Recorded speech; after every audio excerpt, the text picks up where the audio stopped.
Buon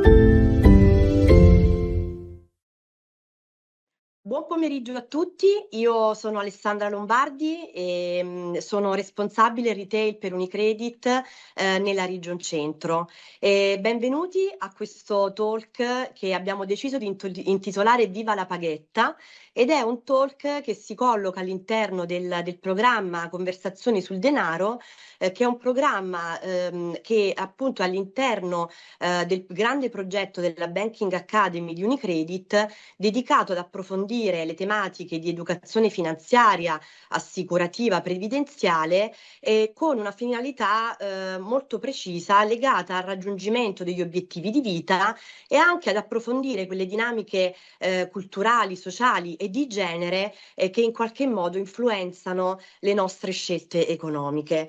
E oggi parleremo di paghetta, soprattutto con l'intento di capire come riuscire ad introdurre la tematica della gestione del denaro fin dalle prime fasi di vita delle nostre figlie e dei nostri figli, nell'ottica di promuovere anche la loro responsabilizzazione e la loro indipendenza, appunto nel fare quelle scelte che poi hanno anche un impatto economico. Con me c'è Marta Pettolino Balfré, sono molto onorata di condividere questo momento con lei. Marta è una psicologa, una docente universitaria, una scrittrice e anche una giornalista, ma soprattutto è una divulgatrice specializzata proprio in queste tematiche che hanno a che fare con i temi dell'educazione finanziaria applicati proprio alle prime fasi della vita dei nostri ragazzi. Benvenuta Marta. Buonasera a tutte e tutti. Grazie Alessandra. Grazie a te. Allora Marta, come tu ben sai, nel nostro progetto di conversazioni sul denaro noi abbiamo già avuto tanti appuntamenti dedicati all'approfondimento di questi temi, e devo dire che a valle di tutti questi appuntamenti noi riceviamo anche tante richieste, tante mail, delle lettere di approfondimento di ascoltatori che ci chiedono appunto di entrare ancora un po' più in profondità su alcuni dei temi che di volta in volta trattiamo.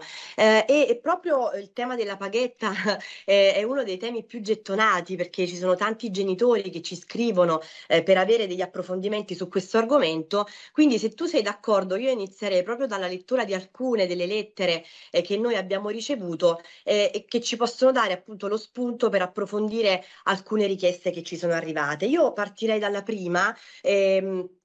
Che ci scrive Claudia, madre di un ragazzo di 16 anni.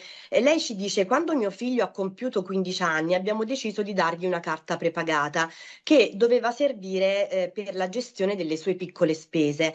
Noi non abbiamo stabilito delle regole precise su come spendere o non spendere quei soldi, e su quali spese dovesse coprire lui e quali invece avremmo continuato a coprire noi. Abbiamo semplicemente deciso che avremmo fatto una ricarica mensile di 80 euro per aiutarlo e invitarlo a gestire in autonomia le sue piccole spese quotidiane.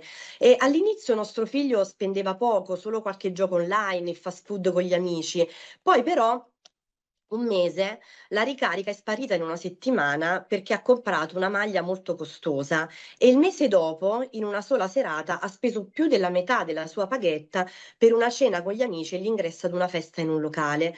Ancora un altro mese ci ha chiesto di poter pagare noi le sue ricariche telefoniche.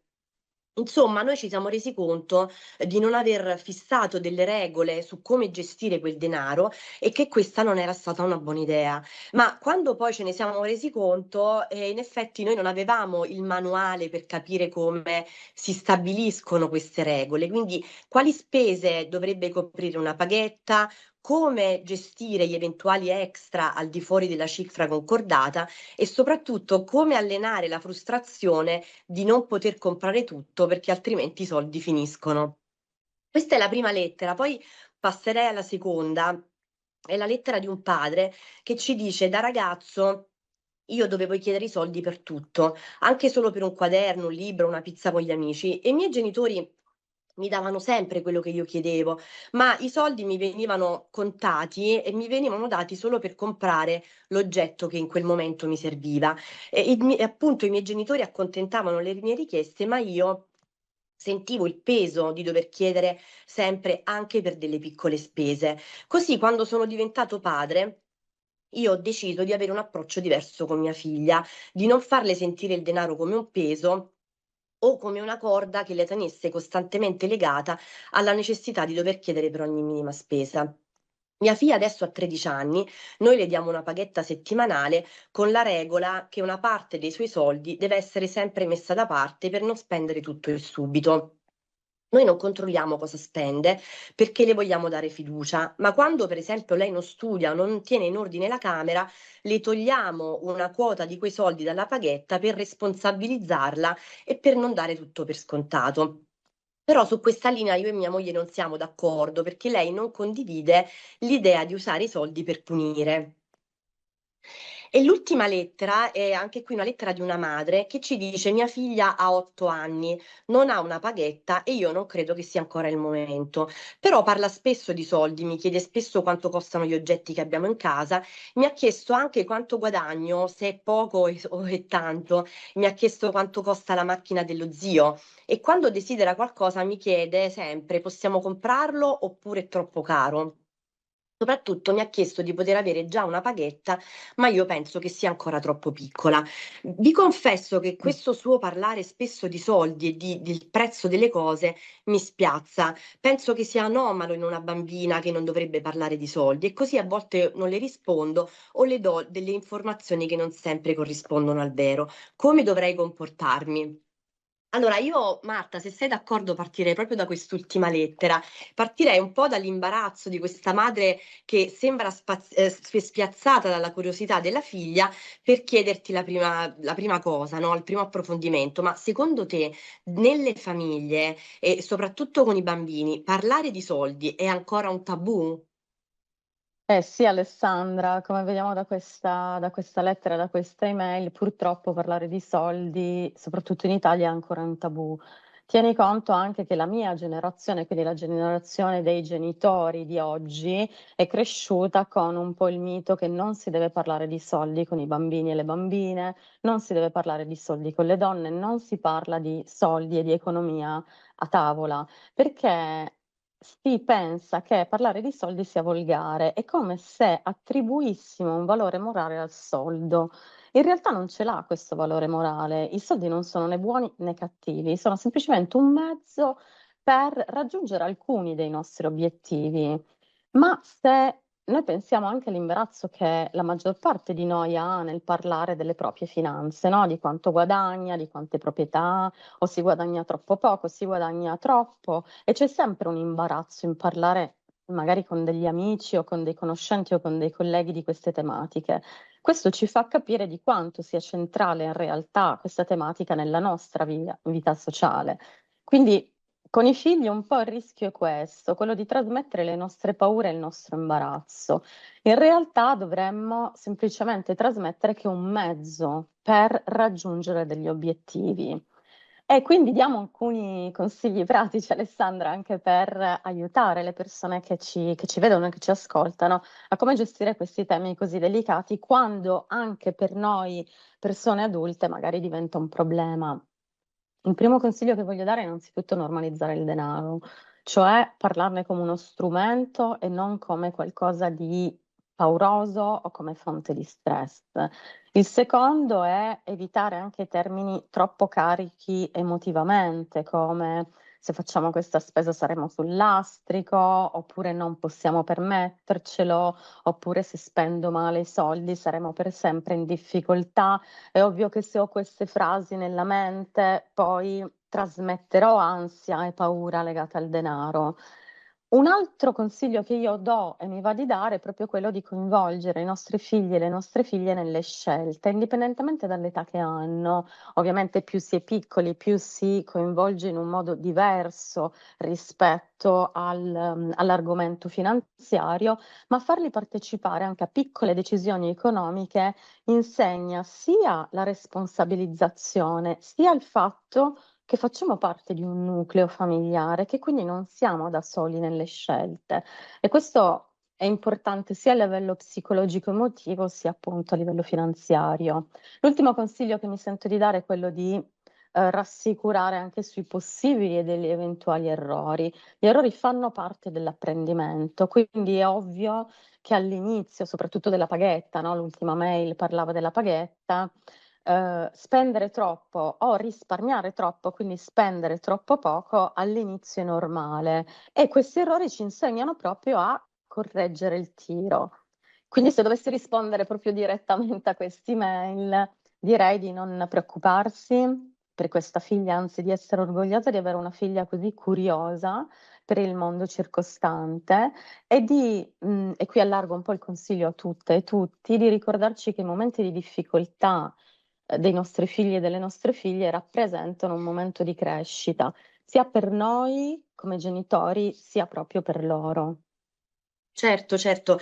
Ma allora guarda, anche per proseguire in questo ragionamento, in effetti ci sono molte ricerche che sottolineano una correlazione molto chiara tra l'educazione finanziaria e poi l'educazione alla indipendenza, anche alla responsabilizzazione, alla responsabilità dei nostri giovani.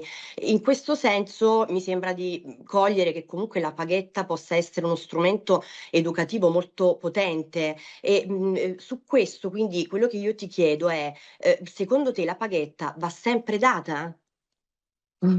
Sì, sì, nel senso hai ragione tu quando parli di strumento importantissimo nell'educazione dei nostri figli e delle nostre figlie, per cui come diamo altri strumenti nella loro educazione, inseriamo anche gli strumenti economici e finanziari, perché vuol dire insegnare loro a diventare persone adulte e stare in una società. Quindi dare la paghetta ai figli e alle figlie significa insegnare loro a gestire il denaro, a distinguere tra i bisogni e i desideri, tra gli obiettivi e i desideri e soprattutto a capire che le risorse non sono infinite. Quindi dare la paghetta è come se fosse una palestra di autonomia e responsabilità e come in palestra dobbiamo andare per allenarci, è meglio che alleniamo anche i nostri figli e le nostre figlie appunto a essere persone responsabili e autonome. Ma, c'è un'età giusta in cui ha senso iniziare a dare la paghetta secondo te? Non c'è un giorno preciso, diciamo. Diciamo che intorno ai 7, gli 8 anni, quindi mi riallaccio anche alla mail che hai letto prima, no, di questa mamma che diceva: "Per me 8 anni è presto". In realtà è abbastanza l'età giusta, perché in quell'età lì i bambini e le bambine iniziano ad avere a volersi comprare le piccole cose, quindi ad avere anche una percezione del denaro. Come ci diceva proprio questa mamma, mi chiede quanto costa la macchina dello zio, se ci bastano i soldi per, quindi vuol dire che c'è una sensibilità all'acquisto e al denaro. Prima di 7, 8 anni io direi che non ha molto senso dare la paghetta, ma bisogna farli familiarizzare con dei concetti che sono correlati alla paghetta, che sono quelli del poco o tanto, cioè con piccoli gesti. Ad esempio magari quando andiamo a fare la spesa, pagare in contanti se con noi c'è nostro figlio o nostra figlia che sono più piccoli di 7, 8 anni e far vedere che io acquisto, cioè prendo delle cose, ma in cambio do materialmente dei soldi. Questo potrebbe essere un momento di educazione finanziaria ludica anche, cioè io faccio vedere che fisicamente do qualcosa in cambio. Un altro magari momento in cui si può sensibilizzare al troppo, al poco, alla quantità, potrebbe essere magari in un altro momento molto divertente, come potrebbe essere il giro alle giostre, e dire che un giro alle giostre costa una moneta e far vedere quante monete materialmente abbiamo e che quindi quando finiscono le monete, quando finiscono i soldini, finisce anche la possibilità di andare sulle giostre. Questo è uno strumento, la paghetta è uno strumento educativo che deve essere proporzionato all'età. L'importante, e qui mi riallaccio di nuovo a delle tematiche che sono uscite nella lettura di queste email, non deve essere usato come ricompensa o come punizione. Insieme alla paghetta, proprio per far sì che diventi uno strumento educativo, bisogna introdurre altri concetti. Uno dei più importanti è quello di risparmio, cioè come faccio però a insegnare il concetto di risparmio a un bambino di 7 e 8 anni o una bambina della stessa età? Posso farlo diventare un gioco, ad esempio prendere dei salvadanai o dei barattoli, magari trasparenti. Perché? Perché così ogni volta che io do la paghetta riempio il salvadanaio o il barattolo trasparente e vedo che la somma cresce, il volume diciamo cresce e nel momento in cui c'è un'esigenza d'acquisto, un desiderio di acquisto, si può andare a controllare in quel barattolo se ci sono abbastanza soldi e se ci sono io acquisto quel desiderio, quell'oggetto che mi piace e i soldi diminuiscono. Questo è un'educazione visiva e ludica che può sicuramente aiutare i nostri figli e le nostre figlie a prendere dimestichezza con queste tematiche. Come dicevamo prima però la paghetta deve avere delle regole, no, nel senso che è un po' quello che ci viene chiesto, un po', mi ha divertito un po' l'espressione non c'era un manuale per insegnare, no, per capire quali sono le regole delle paghette. Possiamo dire che quelle più importanti sono sicuramente la regolarità, cioè una cifra fissa e periodica, no alla paghetta a sorpresa, anche perché non so voi, ma a me non capita di ricevere soldi a sorpresa, no? Quindi dobbiamo anche aiutarli a pianificare, proprio decidere una cifra fissa e quindi che i nostri figli e le nostre figlie sappiano quanto arriva e quando arriva è fondamentale. Poi appunto, come dicevamo prima, no alla ricompensa premio, perché altrimenti io tramando un po' il concetto che tutto abbia un prezzo e che quindi non lo faccio per motivi anche etici, emotivi, ma lo faccio perché ho una ricompensa in denaro e per cui tutto nella vita ha un prezzo.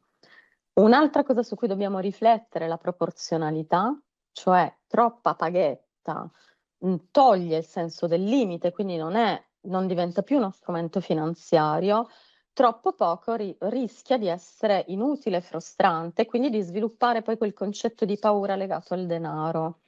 E un altro momento importante, quindi un'altra regola, è instaurare anche un momento di confronto, cioè i figli e le figlie devono avere la libertà di spendere e soprattutto di sbagliare, perché è con lo sbaglio che imparano, come dicevamo prima, un po' a correggere il tiro, ma invece di una predica ha molto più effetto far sperimentare gli effetti di spendere una paghetta magari tutta nel primo giorno per le figurine e poi non averle più per magari il resto della settimana. Questo senso di cavolo, non ho più i soldi per fare quello che voglio, funziona più di 1000 prediche, quindi di capire sulla pelle, di sperimentare che cosa vuol dire la gestione del soldo e quindi anche della pianificazione. Ultimo consiglio che mi sento di dare è proprio quello della trasparenza, quindi di spiegare ai nostri figli e alle nostre figlie le regole che stiamo mettendo.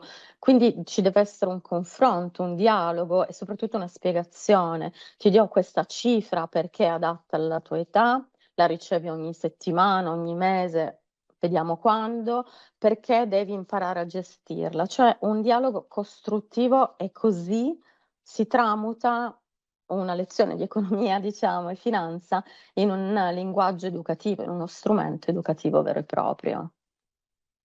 Molto interessante, Marta. Tra l'altro, diciamo, mi ha colpito il fatto che tu abbia detto no alle paghette a sorpresa, no? E dalle lettere dei nostri ascoltatori è emerso che qualcuno magari ha l'abitudine di dare una paghetta settimanale, qualcun altro la dà con cadenza mensile. Ma secondo te esiste una cadenza giusta, da avere a mente proprio per appunto enfatizzare poi la finalità educativa della paghetta?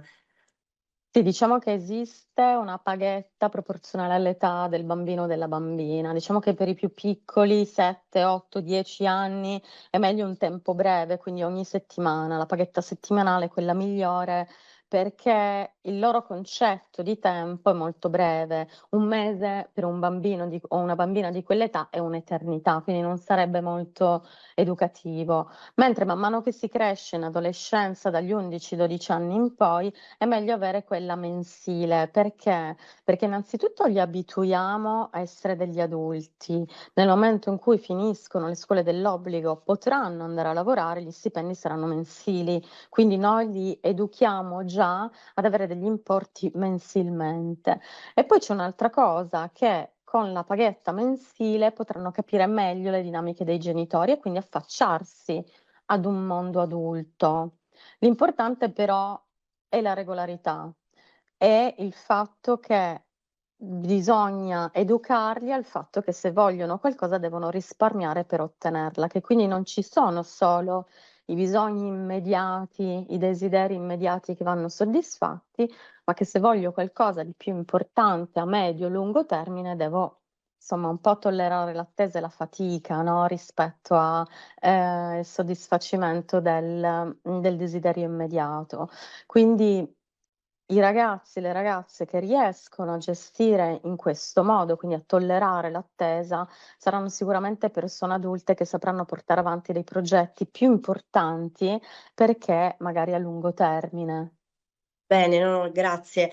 Ehm, Poi diciamo che dalle lettere che abbiamo letto è emerso anche un altro elemento, che ha anche un po' a che fare col concetto di trasparenza e col definire le regole, no? Come prima ci dicevi tu. La cosa che mi piacerebbe capire, no? Anche in risposta alla richiesta dei nostri ascoltatori è, ma un ragazzo, una ragazza con la paghetta dovranno poi pagarsi tutto oppure solo alcune cose? Tu che cosa ne pensi? La paghetta non è uno stipendio, okay, quindi non può coprire tutte le spese, ma valutiamo la paghetta come un budget personale. Le spese di base, che possono essere cibi, vestiti, lo sport, la scuola, restano a carico dei genitori perché fanno parte della responsabilità educativa, quindi la responsabilità educativa ce l'ha il genitore, non ce l'hanno i figli per se stessi. Quindi cosa deve coprire questa paghetta? Deve coprire degli extra, delle spese extra, dei desideri personali, come possono essere le figurine, dei piccoli sfizi, magari a seconda dell'età, poi ovviamente, delle scarpe, delle maglie particolari. Poi ovviamente crescendo si può ampliare la lista delle cose che spettano alla paghetta. Quindi sì, direi che non c'è una regola fissa, ma l'importante appunto è che non vadano a coprire tutto. Si può anche qui instaurare un dialogo sul che cosa sono i bisogni di base man mano che crescono, tipo abbiamo fatto l'esempio l'abbigliamento sta in capo ai genitori ovviamente, ma se io voglio quella felpa firmata che hanno tutti, sta ancora a capo dei genitori, lì si apre un dialogo in base anche all'età. No, immagino, assolutamente comprensibile, ma invece c'è un'altra cosa secondo me anche un po' delicata, cioè come comportarsi se i soldi finiscono prima del tempo e soprattutto come gestire le eventuali concessioni extra che vengono richieste dai figli. Questo è un temone, Alessandra, nel senso che questi figli che chiedono sempre più soldi, no? Come si gestisce? La regola di base è che la paghetta ha un senso, come abbiamo visto prima, solo se ha dei limiti. Se ogni volta che io figlio o figlia finisco i soldi e i miei genitori mi danno per gli extra e non per le spese base, quindi degli altri soldi, vuol dire che non mi stanno dando strumenti per imparare a gestire, ma io sto solamente facendo un refill e quindi perdo un po' lo strumento educativo. Cos'è che posso però valutare se è una cosa veramente importante? Cioè se è capitato un imprevisto importante oppure una spesa che non si può rimandare al mese dopo, quindi alla paghetta dopo, allora posso sicuramente andare incontro alle esigenze di mio figlio, di mia figlia. L'importante è che non sia una consuetudine poi che ogni appunto mese chieda un refill. Però supponiamo che quella volta lì c'è stato veramente un imprevisto. Allora che cosa si fa? Innanzitutto si aiuta un figlio o una figlia perché si insegna anche che si può contare sulla famiglia, ma il consiglio che io vi do è anche di studiare insieme un piano di rientro, cioè io ti presto questi soldi, tu me li ridai, perché è così che funziona il mondo reale. E quindi facendo così, che può sembrare molto crudele, in realtà diamo un senso di responsabilità, passiamo un senso di responsabilità. Io ci sono, ti aiuto, studiamo insieme un piano di rientro che possa essere consono anche alle tue esigenze, alle tue spese. Cioè non devi ridarmeli in 15 giorni, ma lo studiamo insieme. Beh, insomma, la cosa del piano di rientro credo che sia veramente interessante, però diciamo mi piacerebbe anche affrontare la questione da un altro punto di vista, Mh. perché insomma noi sappiamo che non sono infrequenti i casi di genitori che cedono alle richieste un po' insistenti dei figli, che appunto chiedono il famoso refill, come lo chiamavi tu. E diciamo, oltre diciamo, al sopperire ad un'esigenza estemporanea, no? Quindi a fornire quella finanza che serve in quel momento, credo che poi possa essere utile approfondire un altro tema, cioè la gestione della frustrazione del non poter avere tutto e subito. Quindi questa tentazione di cedere alle richieste insistenti per scongiurare la frustrazione, credo che poi insomma sia un tema su cui tu ci puoi dare un tuo punto di vista un pochino più approfondito. Sì, Alessandra, qui tocchi un tema caldissimo e ti dico la frustrazione di chi? Del genitore o del figlio, della figlia? Perché sono due frustrazioni diverse, ma in questa dinamica entrano tutte e due. È un tema caldissimo perché sempre più spesso viviamo tutti e tutte noi in un mondo sempre più veloce e quindi si fa fatica, soprattutto in età evolutiva, ma io mi sento di dire anche in età adulta, a non avere tutto e subito e quindi a tollerare quel senso di frustrazione che, si accompagna alla pianificazione. Qui di sicuro entreremmo in argomenti molto psicologici, ma che toccano veramente da vicino anche il mondo dell'economia e della finanza. La paghetta serve proprio a questo, cioè a insegnare che non tutto è immediato, che ci possono essere dei desideri e quindi che si devono trasformare in obiettivi che richiedono attesa, risparmio e pazienza. Quando un figlio o una figlia cresce con l'idea mi spetta perché sono figlio o perché sono figlia e tu sei un genitore, quindi me lo devi, allora significa che non ha fatto ancora esperienza di una cosa fondamentale che ci insegna l'economia e la finanza, cioè che le risorse non sono infinite. Quindi la paghetta deve smontare questa illusione perché c'è una cifra ben definita, chiara e non negoziabile ogni volta che c'è, insomma, un'esigenza. E se ai genitori sembra che i figli facciano delle richieste un po' come se fosse sempre tutto dovuto, allora lì, consiglio di lavorare su 2 fronti. Innanzitutto di mettere delle regole chiare, che siano però chiare anche per i figli e per le figlie, non solo per i genitori. Quindi ci mettiamo lì a tavolino e ti spiego le regole della paghetta. E soprattutto la paghetta può essere rinegoziata come importo, come scadenza, ma non all'occorrenza, ma ci diciamo che ogni anno possiamo rivalutarla, ogni 2 anni possiamo rivalutarla. Quindi anche questo deve essere molto chiaro. Il secondo consiglio, quindi il secondo fronte su cui possiamo lavorare è proprio quello del dialogo, cioè parlare in casa di soldi senza ansia, come dicevamo prima, senza paura, ma anche parlare delle scelte che i genitori fanno, scelte che sono sia scelte di acquisto sia scelte di rinuncia.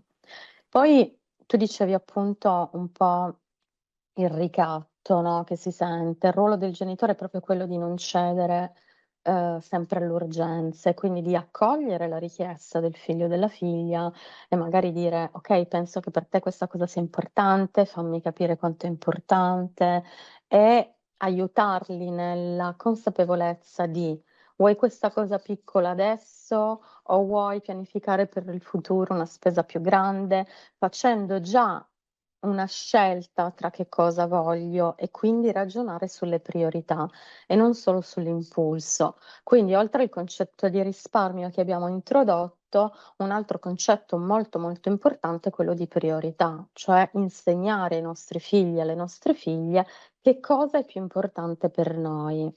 Questo concetto si lega anche a un altro concetto molto importante che in psicologia si chiama agentività, cioè io ti lascio, ti insegno che tu hai potere nella tua vita, tu hai il potere di scelta, di scegliere che cosa vuoi tu per la tua vita.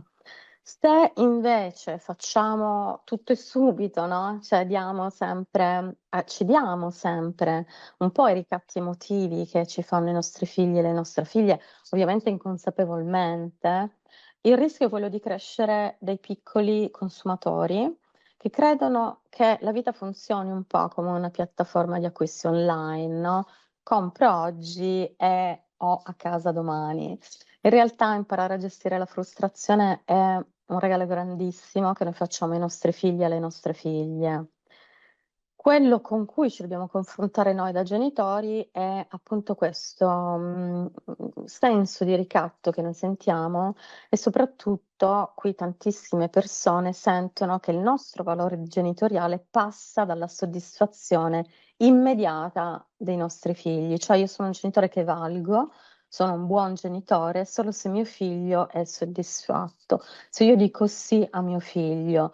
In realtà quello su cui vi chiedo un po' di soffermarvi è quello che la cosa importante è che l'ascolto attivo, il dialogo sia bidirezionale. I nostri figli spesso ci chiedono di essere ascoltati, molto più che di essere soddisfatti, anche perché allenare l'attesa è un regalo educativo enorme. Se anche qui iniziamo a pianificare non solo nel qui e ora, ma anche nel futuro.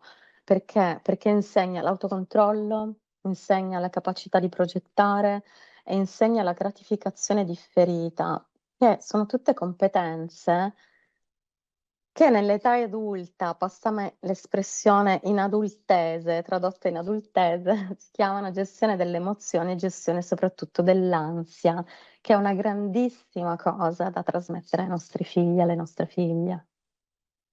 Bene, molto molto interessante Marta questo spaccato. Un altro tema su cui ti chiedo un supporto, diciamo, lo tiro fuori dalla lettera del papà che ci raccontava che utilizza la paghetta per convincere la figlia a fare i compiti o a tenere in ordine la stanza, quindi anche proprio come una leva per responsabilizzarla su queste cose, no? Addirittura insomma trattenendo una parte della paghetta quando la figlia diciamo non adotta i comportamenti attesi. Tu che cosa ne pensi? Io penso che la paghetta non debba essere denaro guadagnato, non è uno stipendio, come dicevamo prima. So che si tratta di un'abitudine molto presente in Italia e in famiglia, ma rischia veramente di trasformare la paghetta in una lezione negativa, perché spinge i bambini e le bambine a ragionare in termini individualistici e non collettivi. Ti faccio un po' degli esempi, no? Se io sparecchio, ho aiuto in casa, lo devo fare, lo faccio perché vivo in una collettività che si chiama famiglia, ma non lo faccio perché in cambio io ho un beneficio individualistico e quindi del denaro. E ti faccio vedere un altro aspetto ancora. Se io educo al fatto che se sono bravo o brava ho dei soldi in cambio, cosa succede da adulto quando esco nel mondo, mi comporto bene, ma i soldi non ce li ho? Succede che il mio valore come persona si lega al denaro e quindi nel momento in cui io sono stato, secondo i miei canoni, sono stato bravo, mi sono comportato bene, i soldi non arrivano, allora io penserò di non essere una persona di valore. Su questo si creano delle credenze che ci portiamo poi in vita adulta che possono essere veramente invalidanti nella vita adulta. Quindi è per questo che sembra una cosa di meno conto, in realtà ci fa crescere proprio con delle credenze patogene. Quindi la paghetta serve a insegnare la gestione del denaro, non a comprare il comportamento dei figli e delle figlie.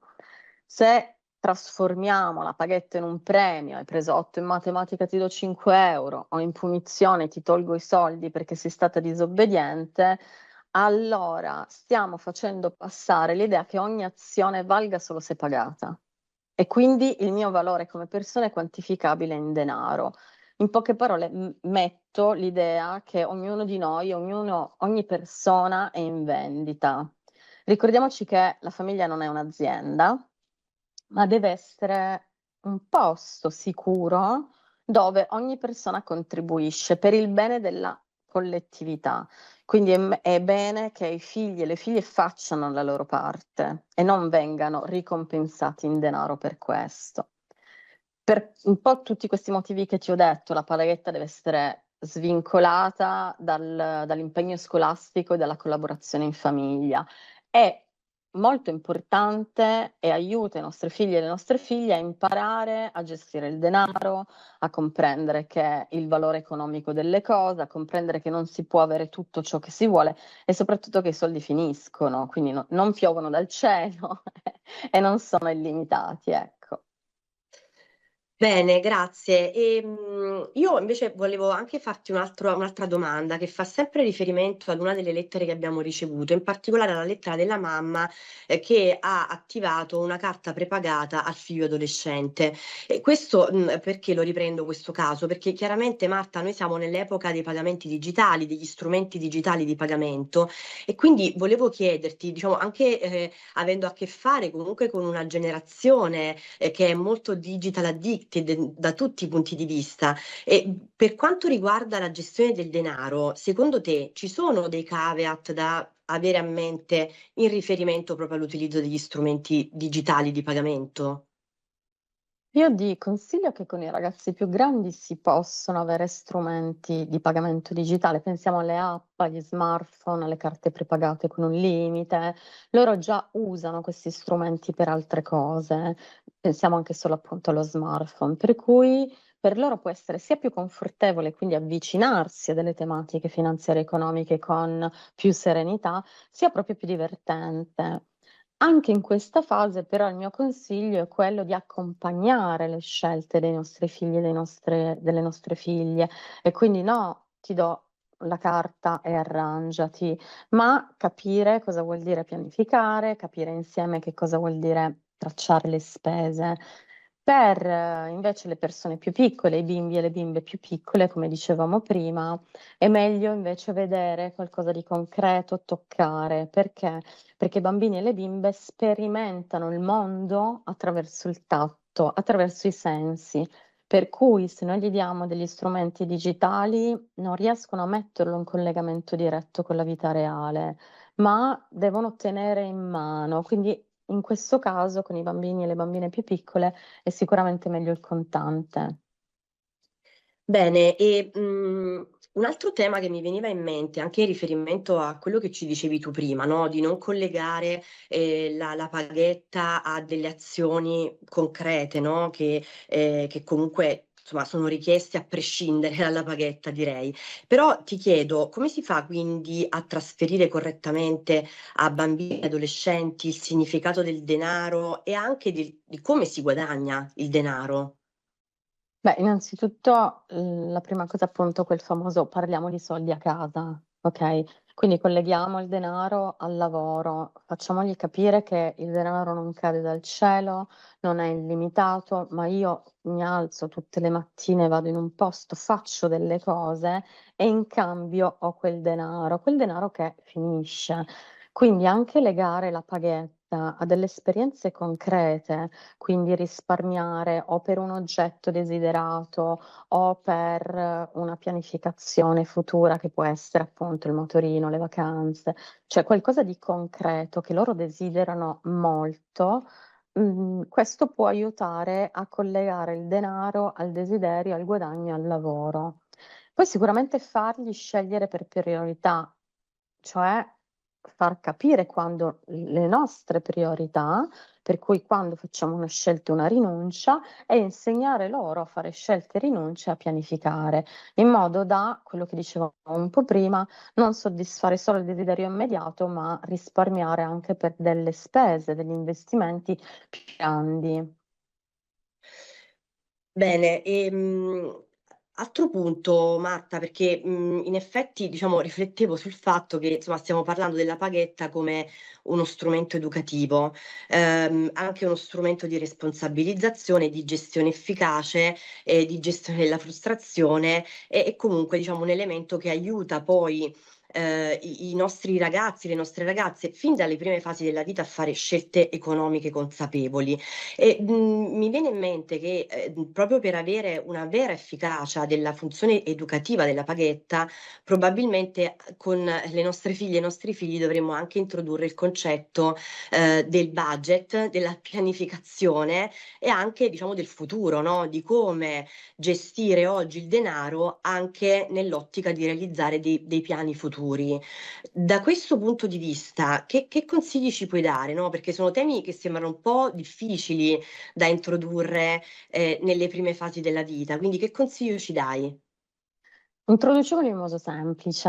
Il budget è la cifra che abbiamo a disposizione. La pianificazione è come io scelgo di distribuirla tra comprare subito una cosa e risparmiare per un investimento futuro. Questo concetto di budget, di pianificazione si unisce anche ad altri concetti che sono quelli di previsione e di controllo.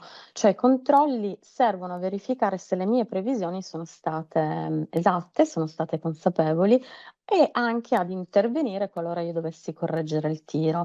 Per esempio posso valutare le uscite e capire quali posso ridurre, rimandare magari a dei mesi successivi o tagliare proprio, perché magari non mi servono più. Ma anche le entrate posso valutare come migliorarle, quindi magari con un lavoretto estivo, per esempio. Quindi la pianificazione e il budget sono strumenti che concretizzano i nostri sogni e questo è già un messaggio meraviglioso da dare ai nostri figli e alle nostre figlie. Dobbiamo farli tornare a sognare, no? Anche sul lungo termine, perché il sogno immediato, insomma, ha un po' meno valore rispetto al sogno più grande. Quindi torniamo a sognare noi genitori e aiutiamo i nostri figli e le nostre figlie a sognare. Questo secondo me è un bel messaggio da passare ai nostri figli, però al di là del sogno poi dobbiamo arrivare un po' più sul concreto, no? Quindi vi do dei consigli pratici. Innanzitutto tracciare entrate e uscite e coinvolgere i nostri figli e le nostre figlie nella pianificazione. Le entrate possono includere, oltre alla paghetta, magari i regali degli zii, dei nonni, insomma, di chi fa ancora i regali a livello economico, il guadagno magari da piccoli lavoretti, da piccole vendite adesso anche, no? Ci sono appunto delle piattaforme in cui si possono vendere delle cose che non servono più. Quindi questo è un buon modo di tracciare le entrate e poi devono essere tracciate anche le spese, quindi i giochi, le sfizi. Come abbiamo detto prima, bisogna incentivare, incoraggiare i nostri figli e le nostre figlie ad avere degli obiettivi concreti, dei piccoli traguardi, come per esempio un gioco, come può essere una vacanza, in modo da renderli consapevoli e toccare con mano che cosa si può fare col denaro. Questo ci insegna anche ad avere priorità chiare, quindi a distinguere tra desideri immediati e progetti a lungo termine. Quello che abbiamo visto ancora oggi, che secondo me è anche buono focalizzare in questo momento, è che gli strumenti che noi diamo ai nostri figli e alle nostre figlie devono essere pratici e soprattutto visivi. Per i più piccoli abbiamo visto il salvadanaio, il barattolo, per quelli più grandi magari possono essere le app finanziarie che comunque hanno degli elementi visivi molto forti e quindi molto usabili anche dagli alle adolescenti. Monitorare le spese periodicamente, che vuol dire confrontarsi sulle spese fatte e soprattutto un dialogo aperto, cioè confrontarsi senza giudizio, cioè quando io rivedo il tracciamento delle spese, delle entrate e delle uscite, magari chiedo: sei soddisfatta o sei soddisfatto di questo? Tornassi indietro ti andrebbe di rifarlo questo investimento, questa spesa? Lo cambieresti? Cosa possiamo dire che hai imparato da questa cosa? E non frasi del tipo: ma perché hai sprecato i soldi? Io te l'avevo detto che non dovevi farlo. Questo secondo me aiuta tantissimo a non avere quello stress e quella paura iniziale che dicevamo rispetto al denaro. Sì, anche diciamo evitare un approccio giudicante, no? Io mi porto anche a Esatto, casa questo punto qui. sì. E tu prima, Marta, introducevi anche il tema del risparmio, che tra l'altro è emerso anche in una delle lettere dei genitori che abbiamo letto prima. E da questo punto di vista, cioè sul tema del risparmio, no? Perché chiaramente quando parliamo di paghette di solito comunque non parliamo di importi molto rilevanti, però diciamo introdurre il tema del risparmio pur in presenza di una paghetta non sempre rilevante, non sempre di importo rilevante, può essere un argomento di dialogo, appunto, perché come dicevi tu, con i nostri ragazzi. Che cosa ci dici? Che il risparmio è uno degli strumenti più importanti della paghetta, perché ci insegna la pazienza, la pianificazione, l'autonomia, anche il desiderio, se vuoi, no? Quanto è bene risparmiare? Non c'è una quota giusta, diciamo che dobbiamo stabilirlo, secondo me, all'inizio, quando diamo la paghetta. Qual è la quota che va messa da parte in modo da insegnare a risparmiare ai figli e alle figlie? Che può essere una quota che varia tra il 20 e il 30%. L'importante è creare un'abitudine. La cosa importante della quota che mettiamo da parte per il risparmio è che deve essere un'abitudine. Ogni volta che mi arriva la paghetta, questa quota la lascio lì. E associare, come dicevamo già prima, il risparmio a dei progetti reali. Metto da parte perché quest'estate mi voglio fare il viaggio, metto da parte perché voglio il motorino, cioè a oggetti, a desideri concreti, perché questo rende un po' il concetto anche tangibile e motivante. Il terzo punto, che secondo me è fondamentale, è quello della flessibilità. È vero che io ho una quota da mettere da parte ogni mese, ogni settimana, a seconda dell'età del bimbo e della bimba, ma qualche sgarro è possibile, nel senso non è uno sgarro che ci dice non ho imparato niente della paghetta, no? Quindi bisogna anche essere un po' flessibili da questo punto di vista. Non è tanto la percentuale che conta, ma è proprio l'abitudine a ragionare sul futuro e non solo sulla soddisfazione di un bisogno immediato. Certo. Marta, io vorrei concludere questa nostra conversazione in realtà con un argomento che mi ha colpito molto, perché ci sono molte ricerche italiane, ma anche anglosassoni, che ci raccontano che i pregiudizi, i preconcetti legati al genere molto spesso si riflettono anche nella gestione della paghetta tra figli maschi e figlie femmine. E io, insomma, questa cosa mi ha colpito particolarmente. Ti volevo chiedere intanto se è vero e soprattutto come bisogna comportarsi per scongiurare questa problematica. Alessandra, purtroppo è vero, perché l'educazione finanziaria è legata alla nostra educazione, cioè fa parte della nostra educazione. Quindi se noi abbiamo un'educazione, diciamo, con degli stereotipi di genere e quindi i nostri pensieri, i nostri comportamenti sono viziati da quegli stessi stereotipi e noi pensiamo che ci siano delle cose giuste per i maschi o giuste per le femmine, allora vedremo le differenze di trattamento che ricevi che non si basano solo, cioè non si rivelano solo nella quota che io destino nella paghetta dei maschi o delle femmine, ma anche dei consigli che io do. Ci sono ricerche che dicono che i maschi vengono incentivati a investire, a spendere, a progettare, mentre alle femmine viene consigliato di risparmiare. Questo immaginatevi che adulti faranno crescere delle donne che hanno difficoltà nell'investire dei soldi o magari tanti soldi e degli uomini che magari avranno difficoltà al risparmio. Questo ovviamente è una generalizzazione, ma le statistiche ci danno abbastanza ragione. Quindi per dare di nuovo un elemento pratico, alle persone che ci stanno guardando, io il consiglio che do è di partire da una domanda. Che persona adulta voglio che diventi mio figlio o mia figlia? La risposta, diciamo, che ci auspichiamo è quello che io mi auguro che mia figlia e mio figlio possa diventare una persona che sappia sognare, come dicevamo prima, pianificare, avere degli obiettivi sia a breve che a lungo termine e che quindi sappia investire e orientarsi nel mondo. Tutto questo lo può fare una buona educazione finanziaria che sia anche equa nei generi. Grazie Marta, grazie anche per questa ultima riflessione, direi decisiva, veramente importante. Come sai, io resterei a parlare con te per ore, come capita, insomma, tutte le volte che abbiamo la fortuna, insomma, di conversare su questi argomenti, però concludiamo qui la nostra conversazione e ti ringrazio tantissimo perché sei sempre illuminante e ringrazio anche tutte le persone che ci hanno seguite perché insomma ci teniamo molto a poter essere utili nel divulgare anche momenti di riflessione, ma soprattutto spunti pratici nella gestione di questi argomenti nelle nostre famiglie, nelle nostre case. E, invito anche tutti gli ascoltatori a seguire anche le prossime puntate dei talk di conversazioni sul denaro sul sito di Unicredit della Banking Academy e arrivederci al prossimo appuntamento. Grazie Marta, grazie a tutti.